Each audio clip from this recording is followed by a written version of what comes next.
ഞാൻ ടിപ്പു സുൽത്താനെ പറ്റി എൻ്റെ ഒരു സുഹൃത്തിനോട് പറഞ്ഞപ്പോൾ മൂപ്പര് വിചാരം എന്താണെന്ന് പറയും, എൻ്റെ മൂത്താപ്പേറ്റാണ് ടിപ്പു സുൽത്താൻ. ഇത് കിടിലൻ കക്ഷിയാണ്. ഞാൻ വായിച്ചിടത്തോളം കണ്ടിട്ടുണ്ടെങ്കിൽ ഒരു പരിചയപ്പെടുത്തലും കൂടാതെ ഞാൻ കെട്ടിപ്പിടിക്കാൻ സാധ്യതയുള്ള ഒരാളാണ്. ഞാൻ പറയുന്നു, എൻ്റെ ഒരു ബന്ധുവല്ല, ഞങ്ങൾ പഴയൊരു തറവാട്ടുകാരൊക്കെ തന്നെയാണ്. പക്ഷേ ഞങ്ങളുടെ തറവാടിൻ്റെ വേര് എത്ര നീട്ടിയാലും ടിപ്പു സുൽത്താനിലൊന്നും എത്തില്ല. എത്താൻ പറ്റുകയാണെങ്കിൽ എങ്ങനെയെങ്കിലും എത്തിക്കാമായിരുന്നു, പക്ഷേ എത്തില്ല. എന്താണ് ടിപ്പു സുൽത്താൻ ചെയ്ത കാര്യം എന്ന് ചോദിച്ചാൽ, ഇന്ത്യയിൽ ഇങ്ങനൊരു രാജാവ് വേറെ ഇല്ല.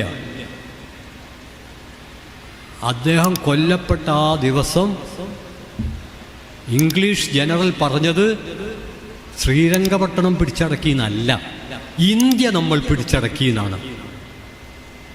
സ്വാതന്ത്ര്യത്തിന് വേണ്ടിയുള്ള വലിയ സമരം മാത്രമല്ല, ഇതിനൊരു വിഷയമായിട്ട് കേരളത്തിൽ സംസാരിക്കേണ്ടതുണ്ട്. അതിന് കൗതുകകരമായുള്ളൊരു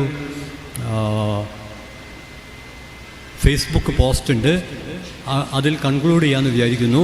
ടിപ്പു സുൽത്താൻ ചെയ്ത ഏറ്റവും വലിയ പല കാര്യങ്ങളിൽ വേണ്ടത്ര ശ്രദ്ധിക്കപ്പെടാതെ പോയൊരു കാര്യം 1789 സ്വാതന്ത്ര്യം, സമത്വം, സാഹോദര്യം എന്ന ഫ്രഞ്ച് വിപ്ലവത്തിൻ്റെ മുദ്രാവാക്യത്തിൽ ഉന്മത്തനായിട്ട് സ്വാതന്ത്ര്യത്തിൻ്റെ ചെടി ശ്രീരംഗപട്ടണം കൊട്ടാരത്തിൻ്റെ അകത്തളങ്ങളിൽ ആർഭാടപൂർവ്വം നട്ട ഒരു ഇന്ത്യൻ രാജാവിൻ്റെ പേരാണ് ടിപ്പു സുൽത്താൻ. വേറെ ഒരാളും അങ്ങനെ ചെയ്തിട്ടില്ല.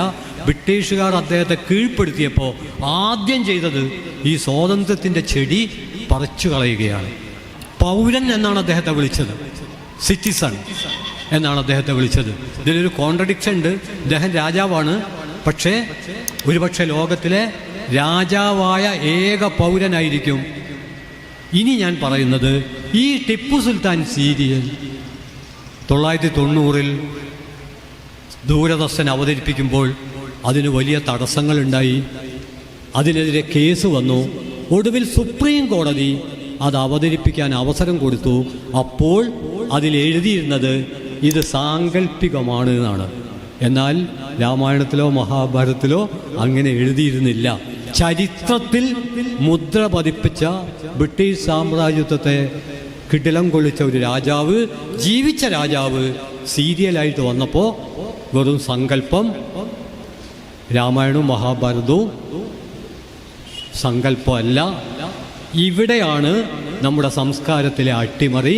അത് സ്വാതന്ത്ര്യാനന്തരം ആരംഭിച്ചതല്ല, അത് ബ്രിട്ടീഷ് കാലത്തും ആരംഭിച്ചതല്ല.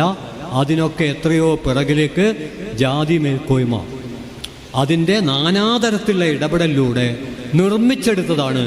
ആ നിർമ്മിച്ചെടുത്ത സംസ്കാരത്തിൻ്റെ അകത്ത് പലതരം വ്യാഖ്യാനങ്ങൾ നൽകിക്കൊണ്ട് നമുക്ക് മതനിരപേക്ഷ ജനായത്വത്തിൻ്റെ വിസ്തൃതമായ വഴികളിലേക്ക് കടക്കാൻ കഴിയില്ല. കടക്കണമെങ്കിൽ തീർച്ചയായിട്ടും നമ്മൾ ബദലുകൾ രൂപപ്പെടുത്തണം. ബദലാണ് ബലം എന്ന് നമുക്ക് ഉൾക്കൊള്ളാൻ കഴിയണം. ഇനി ഫേസ്ബുക്ക് പോസ്റ്റ് പറഞ്ഞ് അവസാനിപ്പിക്കാം. അതിങ്ങനെയാണ്. ഏതോ ഒരു സുബ്രഹ്മണ്യ അയ്യരിട്ട പോസ്റ്റാണ്. ഫേക്കാണോ ഒറിജിനലാണോ എന്ന് അറിഞ്ഞുകൂടാ. ആ പോസ്റ്റ് ഇങ്ങനെയാണ്: എൻ്റെ വീട്ടിലൊരു പട്ടിയുണ്ട്, അതിൻ്റെ പേര് ടിപ്പു എന്നാണ്. വളരെ വിശദീകരണം ആവശ്യമുള്ളതാണ്.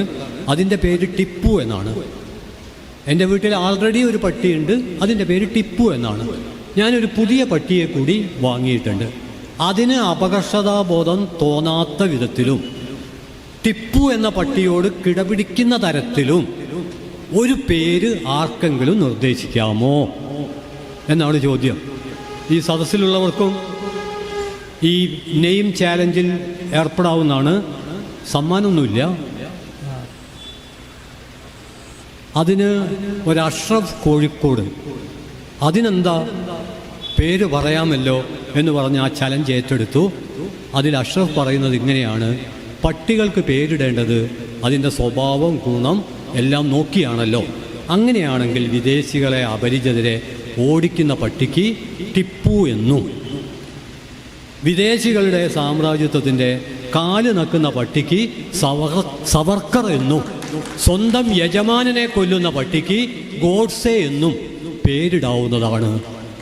ഇവിടെയല്ലാതെ പിന്നെ എവിടെയാണ് തിരസ്കൃതരുടെ ജീവിതത്തിൻ്റെ മൂല്യങ്ങൾ ഉയർത്തിപ്പിടിക്കുന്ന സംക്ഷിപ്തമെങ്കിലും ചെറിയ ഈ പ്രഭാഷണം നിർത്തുക എന്ന് മാത്രം പറഞ്ഞുകൊണ്ട് നിർത്തിക്കൊണ്ട് നിങ്ങൾക്ക് അഭിവാദ്യങ്ങൾ അർപ്പിക്കുന്നു. അഭിവാദ്യം.